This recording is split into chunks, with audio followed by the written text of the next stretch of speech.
Hi there, let's get our scripture reading in English and in Zulu. Yebo! Yes! Aha! We are going to read the book of Psalms, chapter 103, verse number 1 to number 5. It reads as follows. Of David.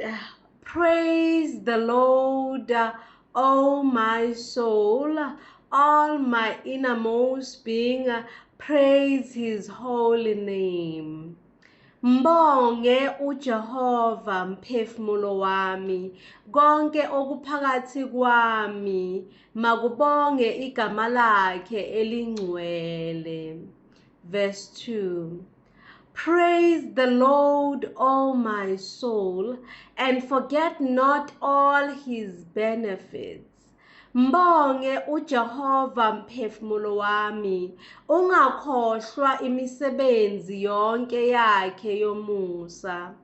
Verse 3. Who forgives all your sins and heals all your diseases. Yena othethelela zonke izono zakho, owelapha zonke izifo zakho. Verse 4. Who redeems your life from the pit and crowns you with love and compassion. Okhulula ukuphila kwakho okubhujisweni, okuqhelisa ngomusa nangobubele. Who satisfies your desires with good things, so that your youth is renewed like the eagles. Osuthisa ukulangazelela kwakho ngokuhle, ubusha bakho bubuyiswe njengekhozi. Thank you. Poetess Mbali Shabanye, signing out.